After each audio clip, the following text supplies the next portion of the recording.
right, how's it going, everybody? It is episode 80, the big 80 here on Hawaii Football Now. Jordan Helle Hunter Hughes back with you, as always, recording this just after 7 a.m. on Wednesday, March 8th. Set to release this tomorrow, the usual time, mid-morning, on Thursday, March 9th. We are fully into the third month of the year. Spring practice is already wrapped up. We've got Aloha Stadium drama. We've got the UHAD search continuing on. If you haven't gotten your application in, get it in by Friday. That's I believe, still the deadline. We got a whole lot swirling about that, and go figure. It's halfway through March, and we've got no shortage of things to talk about here on HFN. Quick opening drive. The schedule for the University of Hawaii also being finalized as the Mountain West put out their schedules this past week. We knew the non-conference opponents. We knew the conference opponents as well. We just didn't know when and where, basically. And so we wanted to kind of get that out of the way quickly. We will obviously spend a lot more time talking about that, but with the latest Aloha Stadium news, which I think has changed 3 times over the last time we recorded this pod, which was like a week ago. It didn't make any sense, but we're gonna spend a good chunk of the pod on that. We've got the athletic director deal coming down the pipe as well, which also has a timestamp on it. So our apologies that we won't necessarily dive into like every single game, but we can at least tell you what the 13-game slate looks like here. We knew they were going to open with Vanderbilt August 26th in Nashville. We've got Hawaii at home in the opener Friday, September 1st, Labor Day weekend against Stanford, which will become the first Pac-12 school to visit Ching, second Power 5 school to visit Ching after Vandy last year. Then they got a home game September 9th. By the way, that September 1st game is a Friday. And then Saturday, September 9th, the following week against Albany Greyhounds, I believe, coming to town. That's a long trip out. And then they follow that up with a trip to Eugene, taking on Oregon on Saturday, September 16th. And then they round out the 5 straight non-conference games to begin the season. September 23rd at home against New Mexico State, of course, losing to New Mexico State last year, the Bows. So 5 straight weeks, 5 non-conference opponents to start the season. They get a bye week, and then they play UNLV early in the season, not the usual late November date. They actually open in Vegas, so open conference play in Vegas after the bye week against the Rebels, September 30th. Funny story there, I actually ran into an auntie at a wedding a couple of weeks ago, and she's like, "Hey, do you know when Hawaii's playing UNLV?" And I was like, "Yes, I heard it's going to be a little earlier." And she's like, "Okay, because I've got to book my hotel, I got to book my flights." And I was talking to people, and they said, no, it's not going to be in November. And I told them, it cannot be. They always play late in the year. And I go, no, I think they've moved it up for some other events going around out there. She goes, okay. And just very classic Hawaii interaction.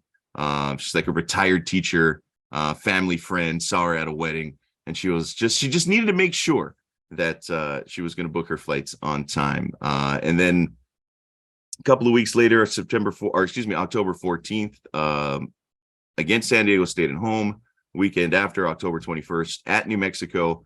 Back home on the 28th of October against San Jose State. Back on the road November 4th at Nevada. Back home against Air Force November 11th. Back on the road November 18th against Wyoming. And then they close Thanksgiving weekend, Saturday, November 25th against Colorado State at home. So as you noticed through conference, it's away, home, all 8 games in the conference slate, ending at home this year, as opposed to finishing on the road last season in San Jose. So that's the 13-game slate. Again, we will have months, weeks to dissect this, digest it, kind of break it down opponent by opponent. But any initial reactions there, Hunter, as to what Hawaii is going to be facing in year 2 under Coach Chang? Yeah, I'm sure we're going to dive deeper into that tale of 2 seasons mantra, which we've kind of adopted these last couple of years with success or lack thereof success from the first couple of games with non-conference. But I'm going to focus just on some of the conference games. I'm looking forward to Chevin Cordero's return to Honolulu on October 28th, which is going to be a really fun time to see him at the Ching complex. And then we've got a late game, or a late year, late timing game, I guess you would say, in Laramie That game November 18th in Wyoming is not going to be warm. So a few of those catch my eye just right off the bat. Again, we're going to probably talk at length about this in weeks to come, but it's fun to see the schedule set in stone, Jordan. Yeah, now right? Now you can circle dates, you can make plans. If you're one of the diehard road warriors, maybe living on the mainland, you can figure out what game you can get to. Folks Virginia. maybe here at home, right? We mentioned the UNLV game. I'm sure a lot of folks will be heading to the Ninth Island that weekend as well. And yeah, I'm with you, especially if those are night games. November 4th in Reno, November 18th in Laramie. Pack a few extra layers as you go through it for sure.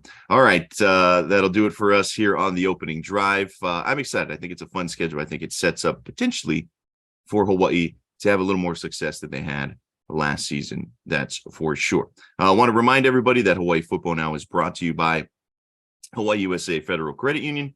Originally opened in 1936 as a credit union for educators, Hawaii USA has inspired a culture of giving that is rooted in education and has since become Hawaii's largest credit union and expanded to other areas of community need that impact financial health, including healthcare, housing, and hunger. To learn more, please visit hawaiiusafcu.com. All right, time to get going on episode 80. A big mahalo as well to our sponsors, Spectrum Mobile and Hawaii USA Federal Credit Union. All right, the latest in the Aloha Stadium drama. There have been multiple articles. It's been a week, Hunter. We spent, I don't know how long, we spent quite a long time last week talking with our guy, Christian Shimabuku of KHON2 about a number of things with the stadium, partly reminiscing and getting into the nostalgia element of a look back. Now, we turned the page. Governor Green had gone on morning television a couple of weeks ago, kind of explaining what was going on. Things apparently have changed since then. He's done multiple media appearances, including on the morning shows. He talked to KHON. There was a report in the Honolulu Star-Advertiser yesterday, that being Tuesday. There was an article last week by Blaise Lavelle in Civil Beat. Some of these reports are kind of confusing. I'm not saying that these guys aren't reporting accurately. I just think there are some contradictory messages being given out there. But the latest, at least the most recent piece of reporting that we've seen, I'll go to a KHON2 article here and story. Sam Spangler, I believe, was the lead reporter there. But basically, the latest that we know is that Governor Green has decided to scrap the previous RFP process, which apparently has already cost about $16 million in 4 years of work, deeming that too expensive, saying that if they had gone through with that plan, which was a public-private partnership, it was going to put the taxpayers on the hook for $400 million extra on top of the 350 that's already been allocated by the state legislature. And he is saying that would have put the taxpayers, footing the bill. He didn't want a cost overrun like we've seen with some other large infrastructure projects undertaken by government agencies here in Hawaii. I believe he cited the rail by name, even though that's a city project. NASED officials, according to this story, say that $400 million estimate, roughly, I think some places maybe $450 million. Anyway, roughly $400 million will be made up through the entertainment district, concerts, events, other things like that. And the projection is to have that deficit made up within 8 years. And then at that point, it should start turning a profit. And then at that point, the profits will go back to the state. So it should be profitable within 8 years, even though they have to make up a roughly $400 million estimate. Governor Green saying a financial analysis that they just conducted, that apparently is not what they came to in terms of a conclusion. And so he has decided to start a brand new RFP from scratch. The $16 million, the 4 years, those are sunk costs at this point. Not worth it to keep going down that path. And now we head into some previous reporting on this. Andrew Gomes of the Honolulu Star-Advertiser, we mentioned on Tuesday, reporting a lot of the similar things, but also the fact that apparently this is going to still be some sort of public-private partnership, The big difference on the previous plan is that a private partner would develop, operate a new stadium wholly or largely paid for by the state, right? About $350-400 million from the state, along with 25 acres of land, either leased to a private partner who is willing to design, build, and operate a new stadium in Halawa for 30 years. So basically operating it, taking the state out of the operating equation, and having some private entity operate it, and then the state reaps some of the profit benefits and things like that. Apparently, this was based on an economic analysis of the best value for spending taxpayer revenue per Louis Salaveria, who is the DBET director, Department of Budgeting, Economic Development, and Tourism, right, for the state. So they're still looking at a public-private partnership. No update on seating capacity, and I mentioned that because according to the Blaise Lavelle article, which we're kind of working backwards on the timeline here, which was put out on March 2nd, he reported that after an analysis by Goldman Sachs, the state's financial consultant, that's where they got the sort of $400 million overrun total based on the previous public-private partnership model. And since they're sort of changing course here, he's basically reporting that the stadium could result, or the stadium project could result in far fewer seats than the 35,000 that is currently planned.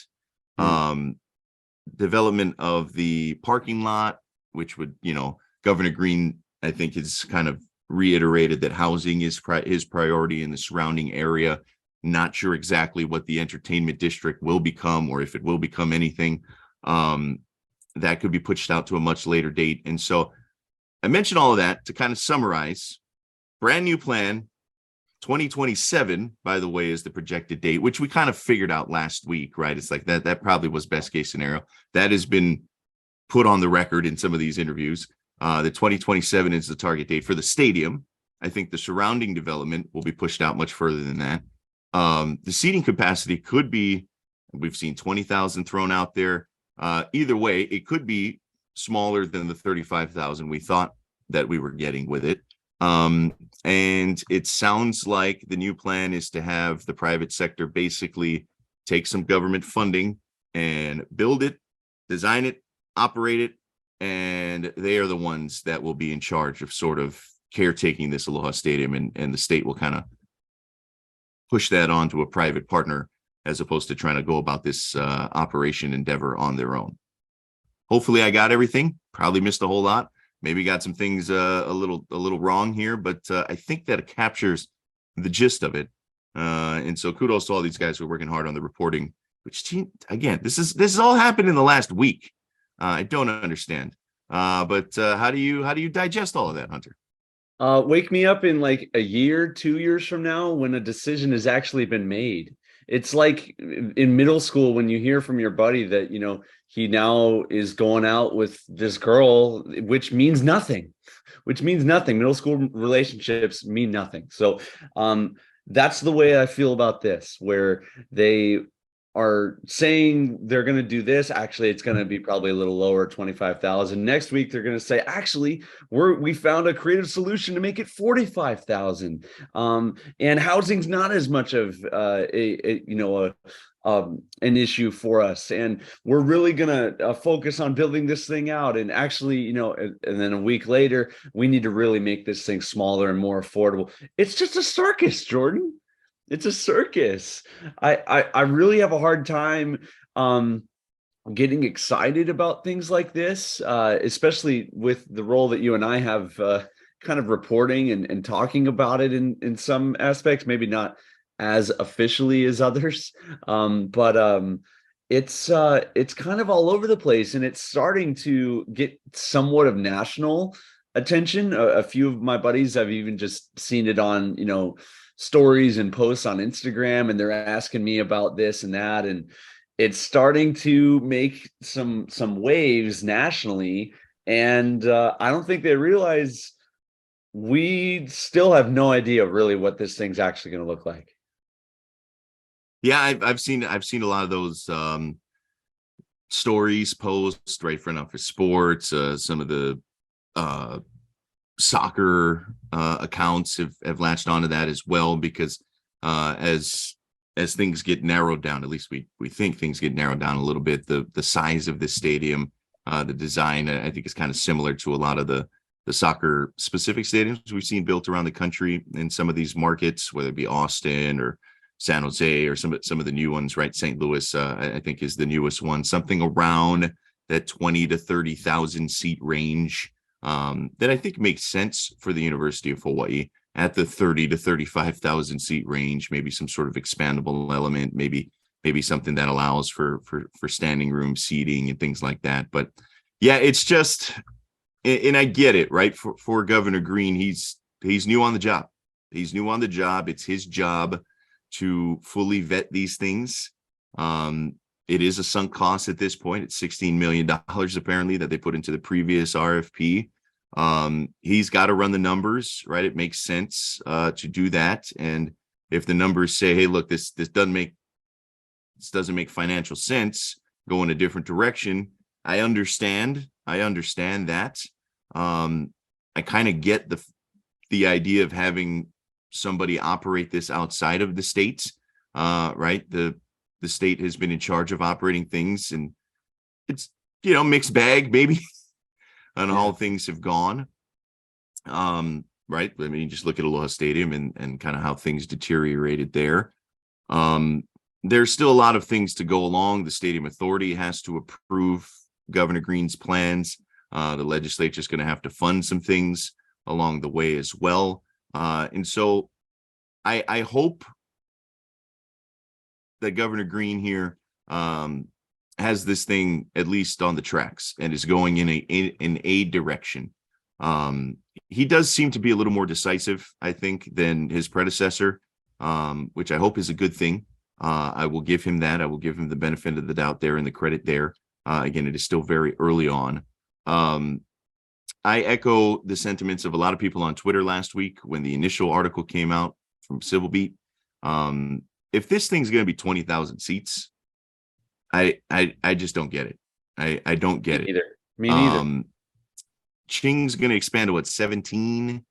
I think do I got that number correct? I'm sure it's in our notes from a number of different podcast episodes we've done. 17 and change. Yeah, and I mean, even if it's like 15, right? Like that's not a significant difference between a 20,000 seat Aloha Stadium, which is going to cost infinitely more. The University of Hawaii, for all the criticism it gets at times, has shown the ability to be a little more swift on its feet to get some of these projects done. I mean, just look at the job they did getting Ching available to play on such short notice. I know that's been 2 years now, and it's not ideal. It's not. But if it's going to get anywhere near close to 20,000, why are we building another 20,000 seat stadium, nearby? Just kind of invest in the on-campus stadium at this point and make it into an actual stadium, if that's the case, because it's already got the bones there. Whereas you got to knock down the old stadium. Yeah, I don't understand it. I think Hawaii can survive in a 20,000 seat stadium, the football program, that is. But if that's the case, put it on campus where you can get students there and you can make it work, not out in Halava where everybody's got to transport and things like that. You can still figure out ways to get entertainment and whatnot and concerts and everything like that.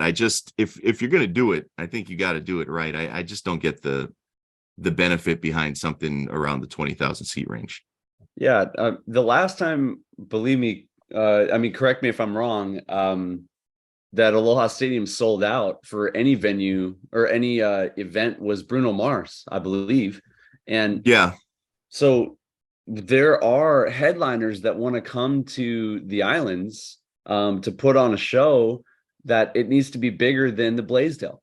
They need the ability to host more people than what we can currently offer them right now. And I feel like at the bare minimum, it's got to have at least 30,000, Jordan.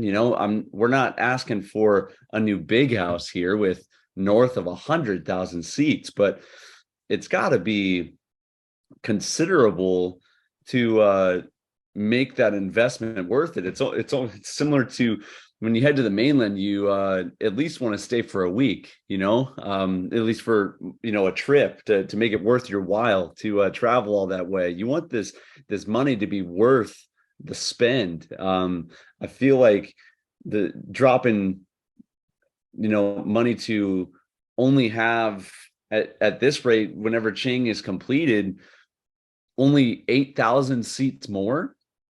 What? That doesn't make a whole lot of sense to me. But again, I'm not an engineer, I'm not a lawmaker, but it does seem like there's a lack of out of the box thinking from people in these seats of power. And to me, that is the most frustrating part of this, where they just that they're not dreaming a whole lot. And I know that there's restraints and there's limitations that come with this, but Governor Green last week in that article was talking about in the next 30 to 45 days, hoping that the House and the Senate can at least come to a shared vision. So we're still in dream stage with all of this. And so why not dream a little bigger if we're still in dream stage? Yeah, the potential is there. I'm with you. We've seen concerts there, big names over the years at the old Aloha Stadium. And I think the thing that maybe gets lost a little bit, and I appreciate Governor Green's steadfastness in trying to make sure this is as fiscally responsible and financially feasible as possible. And especially if it's going to be taxpayer monies, right, that go to this. But it is also an enterprise project. Like there is money to be made. It's not just an infrastructure project that's going to eat money, right, or something like that. It's not a road that once you finish paving it is going to just sort of deteriorate over It'll time. Be an asset for a long time. It's an asset. It's something that you can make money off of via concerts, via entertainment, events, things beyond just the University of Hawaii football. And really, at the end of the day, University of Hawaii football games, state institution playing in a state facility, probably shouldn't be part of the money-making equation. And we've gone over, how much they were sort of a tenant in that building, the existing building over the years, right? In terms of lack of game day control and having to pay and not getting part of the concession cuts and all that kinds of stuff. And so I would like to see that be a little bit more fair to the University of Hawaii. But outside of that, that's only 8, 9, 10 dates a year. Outside of that, there is a lot of revenue potential with this building. And so any money pumped into this should be viewed as an investment. I'm not saying we need to just go ahead and sign off on $800 million if that's the case, right? The $400 million plus another $400 million that Governor Green's latest analysis from Goldman Sachs says. So I'm not saying just throw that out there and we're going to make that back, no problem. But that is something to keep in mind. Like, and you don't want to limit your earning potential just by putting 20,000 seats in there, right? Invest a little bit more, put 35,000 seats. You can always hold events that are smaller than that, right? You can always tarp off the upper deck or whatever it is and make it a nice venue, even if you don't fill the place. But you also don't want to limit yourself. Say if it's a Bruno Mars, say if it's a big Hawaii football game, say it's something where it's like, hey, we want to be able to use it to its max capacity. And that was kind of the nice thing with the 50,000 seats at Aloha Stadium. And I get it. It wasn't always necessarily filled. But you don't want to limit the revenue potential on the back end. And I get it. There is the cost benefit, and there at some point is a line of diminishing returns, and doesn't make sense to go beyond that. But I gotta imagine. And look, construction costs aren't cheap. Labor isn't cheap. Building anything these days isn't cheap. And I get it. Like, it's going to cost a lot of money, and they need to figure out where that break point is. But I gotta imagine they can find a way to get around 30,000 seats like that.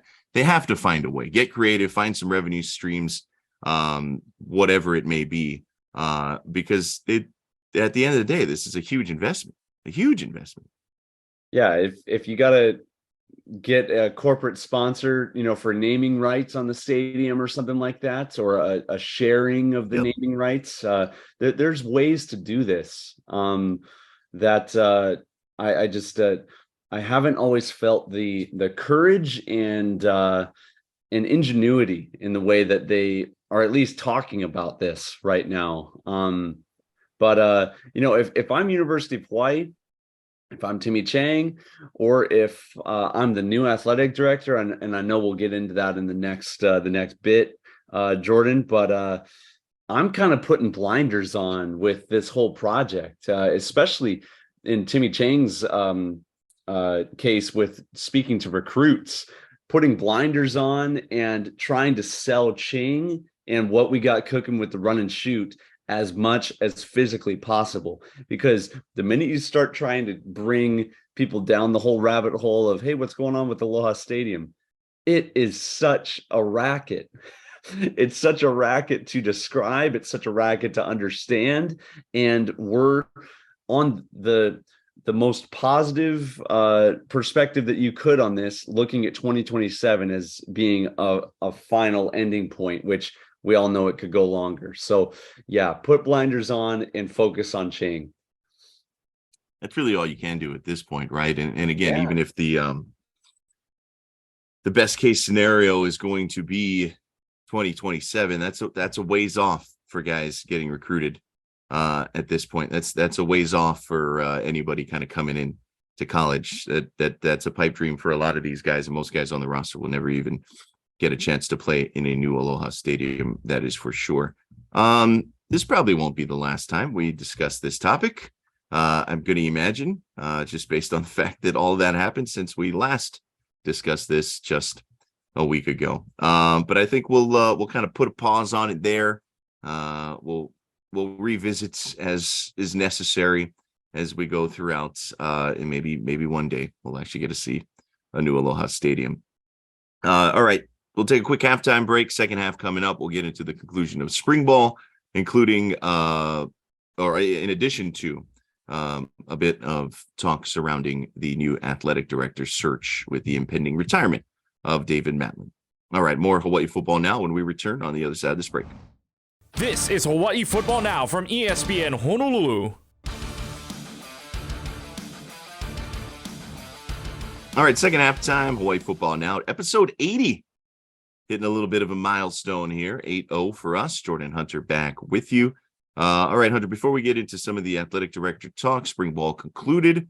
As we sort of expected, not with a ton of fanfare, right? There wasn't an Island Day spring game. There wasn't, some sort of Festivus at the end of things like we've seen under previous coaches, which we knew that, they were running it early. It was going to be kind of a very business-like approach to spring practice. Coach Timmy Chang, I think in some of his media availability, talking about he likes the competition and some of the depth that he's seen develop over the course of the last month.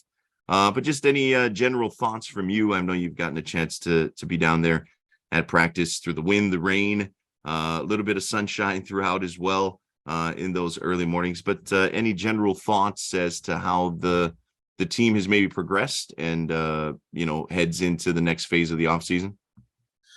Yeah, I think that the first big check mark that I was looking for with the quarterback crew was footwork and eyes needed to be completely reinvented this spring, with also an understanding of a brand new playbook. Now they did start to install a few of those concepts late in the season, just at practice and things like that, where the season was kind of already over from the way that the coaches kind of looked at it. And so with the time that they still had, and I'm talking late in the season there, they used that practice time to already start installing and preparing for the off season. So kudos to those guys kind of being proactive there. That made some of that learning curve a little less steep for those quarterbacks. But really impressed, especially with Braden Shager's footwork, his eyes, and just his already kind of comfortability and flow that I've observed with the run and shoot. There's so much yet to continue to build on in the offseason with chemistry with the wide receivers, with understanding of coverages, both from quarterback, wide receiver, and even running back, with some of the different packages that we're looking to apply with this rendition of the run and shoot. So a lot yet to be discovered there. But I will say, Jordan, that there was significant people that actually came out to the final practice this last Friday. I was down there and probably had, I don't know, like 60 folks or so, like, that came down, and it wasn't, a broadcasted thing, but people wanted to come and just see and experience. Some notable recruits were out there as well, kind of getting the treatment from the staff and the recruiting guys with our team. And so that was encouraging, and they got to see some stuff from us. Now, in the limited full contact periods, the full team periods, our offensive line looked questionable, and our D line, which already is not world renowned or anything like that, kind of handled us. So that is still a very big concern for me heading into the off season. I know we're going to be bringing in a ton of guys this fall with that 29 person recruiting class that we've reported on at length on this show. But those are just a few things right off the bat there that I'm most intrigued about. And then a few of the guys on the defense, like I believe his name is Stone from Wyoming. The dude has some instincts, man. Cam Stone, yeah. Yeah. He's a player. Oh my goodness. There was a cowboy blitz that he brought that I did not even see coming. He disguised it really, really well, and I'm excited to see him tear it up for us because he's going to be an immediate starter. So just a few things from Friday that I observed. Yeah, I'm curious. It's going to be fun to see these guys continue to get bigger, faster, stronger. I think what Coach Cook has done, he's proven that he gets these guys ready physically and gets them ready to go. And so, now that they kind of transition on, I guess from a player's perspective, to kind of put a bow on things, and I'm sure we'll talk a little bit more. We'll try to get some of the coaching staff and maybe some of the players here over the next several months. But, from a player's perspective, as you sort of put a bow on spring practice and head in to the next phase of the off season, and it's a little earlier in the calendar than usual, for sure. So I imagine that maybe throws things off a little bit. But what's that transition like for these guys, are going to be like for these guys as now they are, getting ready for summer? Yeah, they had some good conversations with Coach Cook even while I was down there, and they've kind of had to reimagine what an off season looks like with that quick turnaround from the end of season to the beginning of spring ball. Normally there's significant ramp up time between December and really kind of right now, Jordan, is when spring ball typically starts. It's first or second week of March, and it goes till second or third week of April.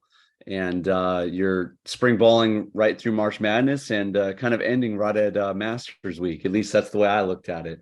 And so, yeah, they're focusing probably a lot of their speed and explosion and kind of muscle build time is right now. And it's going to be a long time before summer camp starts in July. So they've got solid 5 months in front of them of injury prevention and rehab for guys. And on top of that, I can't help but think, what are the improvements that TC Ching is going to experience in that time? Because that was the whole reason why we bumped spring up. So a lot to still talk about and explore before season. Yeah. Going to be fun, and we'll be here to talk about it. No doubt about that. All right. The University of Hawaii athletic director process, applications being taken up until March 10th, which is this Friday. So by the time this gets out, you have about a day to get your applications in. If you maybe meet the qualifications or feel that your resume is worthy of consideration by the search committee, and that search committee in part has, and maybe not the search committee itself or the members that make up the search committee, but sort of the process has come into question from a number of pretty prominent University of Hawaii alums. You had the June Jones letter to the editor in the Star Advertiser a week or so ago, a couple of weeks ago, urging the University of Hawaii to think outside the box or look at somebody who will be willing to think outside of the box because of a myriad of issues, and something that I think we discussed on the pod a couple of weeks ago as well when it came to what we'd like to see in the new athletic director. Then he also brought up a topic that has since been, I think, echoed in some ways by a group of former University of Hawaii athletes that collectively signed a letter. Artie Wilson, our guy on point with Artie Wilson on ESPN Honolulu, color analyst for Spectrum Sports television broadcast, delivered this to David Lassner last week, and it is a letter, and I'll probably just go ahead and read this thing in its entirety. It's not terribly long, and then we can kind of digest it a little bit here, Hunter, but it goes on to say, in the next few weeks, the University of Hawaii at Manoa will select a new athletic director. Given the current rocky landscape of college athletics in the state of the university or the UH athletic department, this may be the most important selection in the history of UH sports. While we are excited at what the change in leadership could mean to our beloved athletes in the Hawaii Ohana who cheer them on, we are concerned that the recently announced advisory search committee will not result in the selection of a new athletic director who can represent the wide range of our sports and our diverse student athletes. We applaud the committee's makeup representing gender equality among the UH student body, but where is a voice, for example, representing our UH football warriors or men's basketball program? And what is so egregious, the ethnic diversity that is Hawaii is non-existent on the selection committee. There are no Polynesian or African American advisory members. This is a direct affront to all men and women of color, especially those who have graduated from the University of Hawaii, many representing our university through sports, that not one person was deemed qualified and or appropriate to sit on such an important committee. It's very simple. Look at your student athlete population. Your committee is not representative of this population. In fact, the brown and black students who have been underrepresented for many years at the University of Hawaii, this racial inequality has to stop now. March 2023 must be a new beginning and the start of true diversity and inclusion. We demand that this advisory committee be expanded to represent the brown and black athletes and give a voice to the alumni that is also not fully represented. The fact there is not a football representative, and that is the engine that runs the UH train, is ridiculous. If no alumni are deemed qualified, then we have done a terrible job at our university in preparing our student athletes for life after their playing days are over. We refuse to sit silent and allow another day to go by when we don't have a seat at the table or place of value on such an important committee. We individually and collectively stand firm in our opposition to the current process and the direction put forth for the University of Hawaii athletic director search. The appearance of committee stacking cannot be tolerated and limits the search for a world-class candidate to sit in the AD chair. We are all proud graduates of the University of Hawaii, and each of us sweat and sacrificed much during our playing careers to make the University of Hawaii successful and proud. We need to feel that pride with this process. We don't now and will not be quiet until we do. It is time to be inclusive and give the alumni and people of color the right to help shape the future of our university, a university we all love. We issue concern that this selection process is lining up to be biased and unfair. We, the undersigned, urge you to give Hawaii the strongest applicant for athletic director. Our student athlete of all colors and genders, and the fans deserve nothing less. Some of the significant signees here: Artie Wilson, we mentioned former basketball player, right? The Fab Five, played baseball at UH as well. Jesse Sapolu, four-time Super Bowl champ. Nani Cockett, one of the two best basketball players in women's history there, in Wahine history. Blake Blangiardi, who undersigned it as former football player and coach at the University of Hawaii, but I'm sure we all know now the current mayor of the city and county of Honolulu. Dietrich Collins Parker, former Wahine volleyball great June Jones, Rich Miano, George Lumpkin, Mikey Osua, Buzz Preston, all from the football program. You've got Al Davis from basketball on there as well. Kavika Hallams from basketball, Adam Leonard from football, Johnny White, Derek Branch, among others, Jeremy Robinson, Kalia McGee, Kenny Harper, Keith Bonaparte, Aisha Brooks, Jeremy Bryant. Am I missing anybody? Thomas Loudon, Diana Jesse, former volleyball player as well. Here, signing is about 24 individuals who signed on here. It probably could have gotten more, but I think we're pressed for time to get this to the hands of David Lassner and the University of Hawaii and administration. I will say before we go on here, some of the points made out there, there are alums on the current search committee. Sabrina McKenna, who is a former University of Hawaii basketball player, is now a Hawaii Supreme Court Associate Justice. She is an Asian American. So I think checks a lot of the boxes that were laid forth, raised by this letter. Amongst the group, Al Chi, former chair of the Ahui Koa Nui, I believe is also of Hawaiian descent.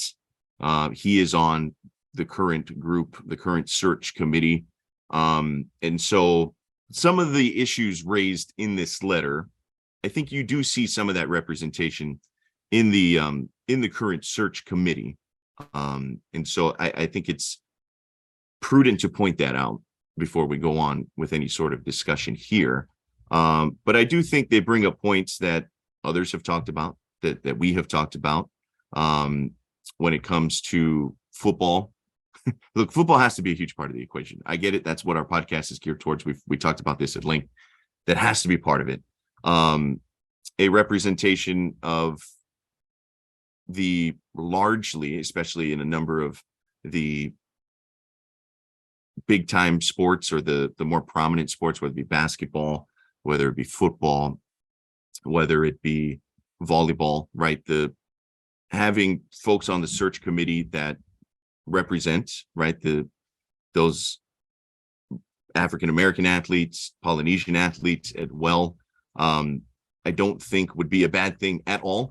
And expanding the search committee, I'm all for it if it brings smart people to the table that have the best interests of the community. And I think it's a strong point made in the letter, like, hey, if there aren't capable student athlete alums, then maybe they weren't prepared. I thought that was a pretty strong line in there. June Jones criticized, or at least maybe not criticized is too strong a word, but brought up the fact that, hey, there are two current head coaches on the search committee who are, hiring their boss. That's not outside of industry practice, right? That's not necessarily something that is unique to this search committee. You see it in different setups. You'll see it, in different structures where folks that work in a certain company will serve on the search committee for a new CEO or a new principal in schools or something like that. There are flaws, I think, with the search committee. I think more representation isn't a bad thing inherently.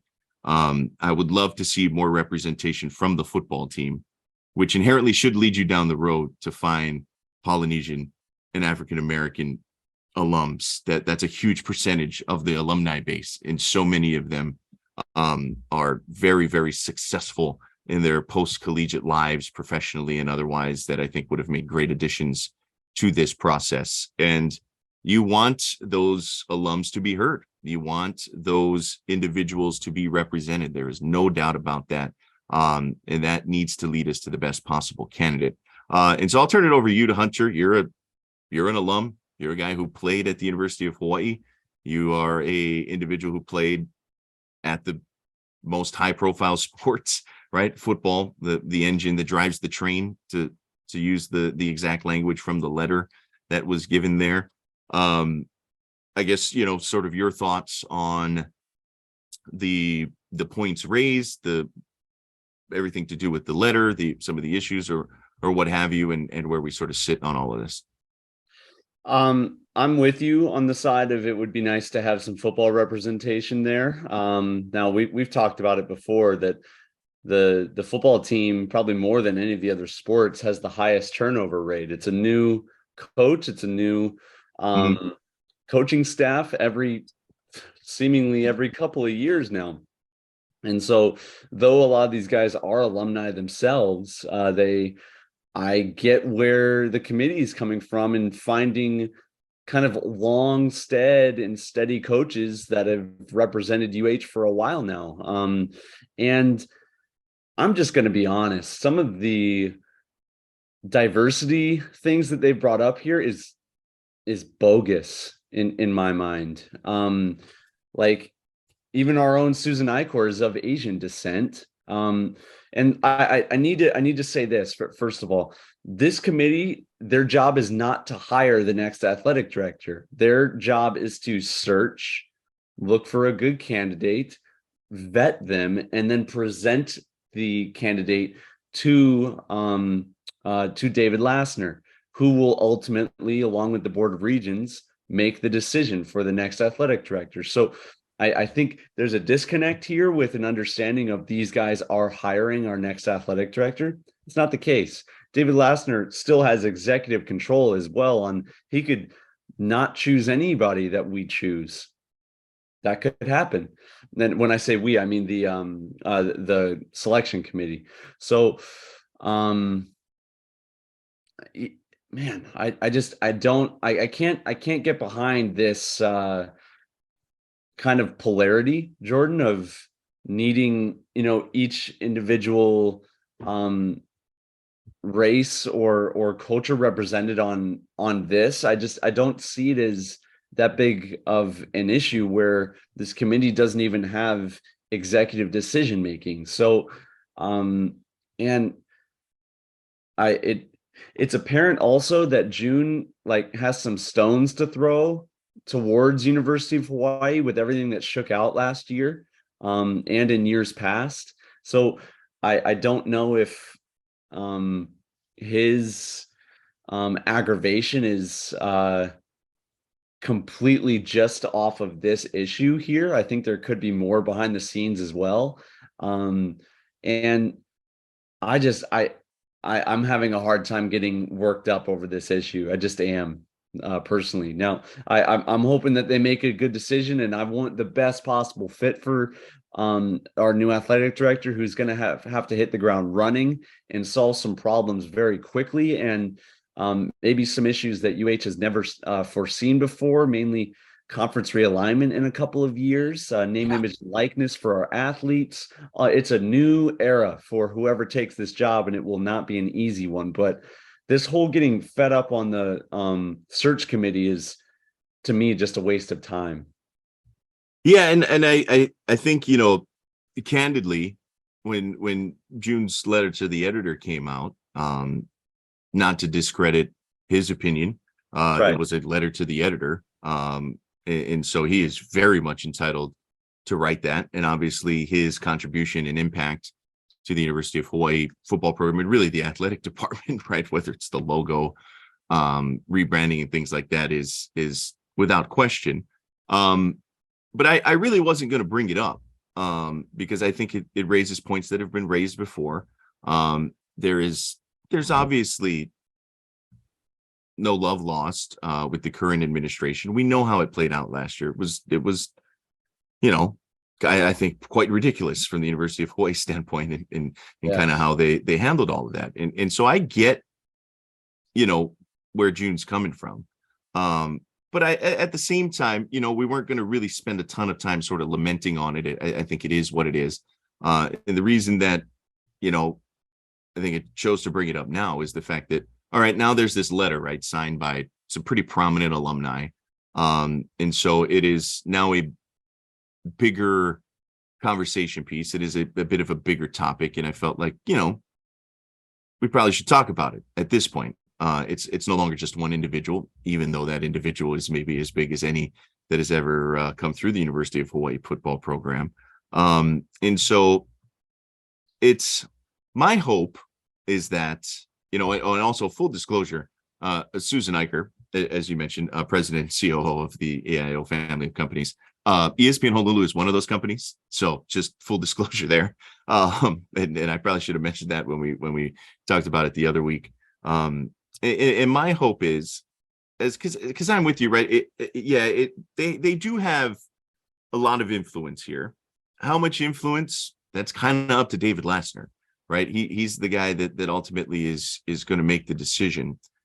My hope is whether it's as an official inclusion on the search committee by whether it be some of the undersigned, a guy like Jesse Sapolu or a guy like Rick Blangiardi or somebody like this, right? Or a from some of these other sports, right? Adam Leonard, whoever it may be. Rich Miano, right? Or somebody from basketball or somebody from Wahine volleyball, whatever it is, right? My hope is that they have seats at the table, right? That this search committee is willing to listen to those voices, is willing to have those conversations, is willing to receive input, whether or not, officially David Lassner says, all right, yeah, let's get, football alumni X a seat at the table officially, who gets a vote or something like that on this search committee. Whether or not that happens, maybe the ship's kind of sailed, right, as the application process concludes this Friday, March 10th. But I really truly hope that these individuals have an opportunity to express their thoughts, share their priorities, have those conversations. And I'd imagine, knowing a bunch of the folks, at least, on a cursory level, that are part of this search committee, I think that is something that there will be an open door in a lot of ways, right?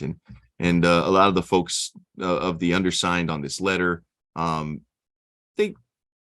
they'll take that phone call, right? Like these are some pretty big names. I would surely hope that they'll take that phone call, and that we end up getting to the ultimate goal, which is, I think, iterated in the letter, which I think is a key point of June's letter to the editor. Again, iterated in the letter from the 24 or so signed alums, which I think has been something that we've voiced, which is something that I think you've heard from fans on Twitter, around the water cooler, is just find the right person. Find the right person, because I agree with the letter in the fact that, look, this is about as important a hire as this university will make in terms of the athletic programs in a long time, long time, right? Kind of the same way with the football coach hire, with the way that the stadium was going and COVID and just the public fervor around the negativity. The Timmy hire was massive, and it's way too early to grade that hire 1 year in. But for the athletic director, with everything coming their way, with a little discontent, maybe from some of the alums as to how this is going with the future of a ton of these programs, this is a massive hire. It is. And you don't want to leave any stone unturned. You don't want to, create any box that you're willing to kind of put yourself in, whether it be qualifications, whether it be members of a search committee, whatever. Just go hire the best person that's going to be able to be creative and lead this athletic program. And that's a huge ask. It comes with a huge amount of pressure. So whoever gets the job, we wish you well. And we'll be here to talk about it and hopefully support the decision as well. So yeah, I mean, this just kind of adds another layer to it. I get where they're coming from. Again, I thought it was prudent for us to point out some of the things that are indeed included in the search committee. And so hopefully it leads to positive discourse, again, whether it's officially on the search committee or just having some phone conversation, sharing what this group of dissatisfied alums want to see happen, beyond just folks in the committee, right? Some real conversation pieces that can lead to the hiring of the best person possible. So we'll see if there's more to be said. The university really hasn't said much. I'm sure it won't be the last we hear from this group. Artie's Artie's a very prominent guy. He's a very smart guy. Loving Artie, a guy who always has an opinion, man. Artie and Artie who just bleeds, man, and just bleeds the University of Hawaii, and will will fight tooth and nail for what he thinks should be the direction of the program, and I can't really fault him there. So we'll see what happens. Yeah, we've talked about it at length with my other show, with the afternoon show with ESPN Honolulu, and the outcry from the public has kind of, at least my perception, been people are wanting a name to surface, and they're it's interesting. We really haven't heard, right? Like really uncomfortable that there hasn't been a prominent name or someone throw their name in the hat and getting some buzz going there. We really haven't heard. So there's kind of this discomfort in not knowing right now. But with the deadline being Friday to get your apps in, it's not too late. Whenever this drops on Thursday, hopefully we'll have an answer to that soon. Yeah, I'm sure we'll be talking a little bit about it next week, maybe when we hear some of the names that did indeed apply. Yeah, I'm with you. I hadn't really thought about it that way, but yeah, it is kind of weird. It's been quite quiet in terms of actual names who maybe are throwing their hat in the ring, or maybe were asked to throw their hat in the ring. It's going to be kind of interesting to see. All right, transitioning into the close of episode 80 here, getting into some of your comments. Our guy Al from VA sending his love to the family of Gaylord Carrera as well. Shout out to the Champ Show, who always every so often drops us a line on the YouTube video of the podcast as well. Matt V sharing some of his Aloha Stadium memories, and again, feel free to keep those coming from anybody out there. We'll have plenty of time before they build the new one, so lots of episodes to share your old Aloha Stadium memories. But he said his most recent memory, the 2019 Hawaii Supercross event, which I think is like motocross, right? Which he said was a very, very successful event. And that's the thing, like all these different events, right? Like it doesn't have to be your traditional sports. I remember my brother took his family to like Monster Jam at Aloha Stadium, like the big monster trucks. I don't know if you're familiar with that, Hunter. But you know, it's like a whole circuit, and they travel the country. The giant monster trucks putting on a show. Megalodon is one of them. That's about all my knowledge on Monster Jam. But I know they had a blast at it, and so many of these type of events, right, that go on beyond it as well. And then Scott saying, hoping that Silent Hines can be used as a wide back, which is sort of the moniker thrown at Deebo Samuel of the 49ers, which would be kind of cool, right? Just play him all over the field. Just get the ball in his hands. That's all I care about. Just put the ball in Silent Hines' hands. We'll be all right. All right. And as we head out of here for our quick little overtime segment, big congrats. I'm sure a lot of you saw it on the local news or via social media. Kuala Nishigai earning a scholarship for the University of Hawaii football program, which is always cool. Oh yeah. Anytime they do something like that, I'm excited. I won't go as far to say as I called it, but I was close. I think a couple weeks ago, I cited the lull in spring and kind of thought that they pump some life into it. That's exactly right. Just for the boys, and one boy in particular, Kuala Nishigai, is going to be really influential in our passing game, and I'm always stoked that they at least kind of honor guys like that have earned a spot in playing time on the field. It's not an easy accomplishment. So job well done to him, man. It's pretty cool. Yeah, it really is. And as you pointed out, very well earned, no doubt about that. All right, that'll do it for us. Big thanks to Spectrum Mobile and Hawaii USA Federal Credit Union once again for sponsoring this episode 80 of Hawaii Football Now. Big thanks to you, Hunter. Big thanks to our guy making a little guest appearance once again, Jared Kobashi producing this episode of the pod. Jonathan Salvador is in Vegas covering the Big West basketball tournaments. Rainbow Wahine today, men tomorrow. Today as in Wednesday, men tomorrow as in Thursday. And hopefully by the time you listen to this pod, they're still playing. hopefully making the run in Henderson at the Big West Conference Championships too. So shout out to Laura Beeman and Iran Ganat and the squads. Hopefully they can make a little run here as they move throughout the conference tournament. All right, that'll do it for us. We'll see you next week, everybody, right back here on Hawaii Football Now. You've been listening to Hawaii Football Now with Jordan Helle and Hunter Hughes, all from ESPN Honolulu.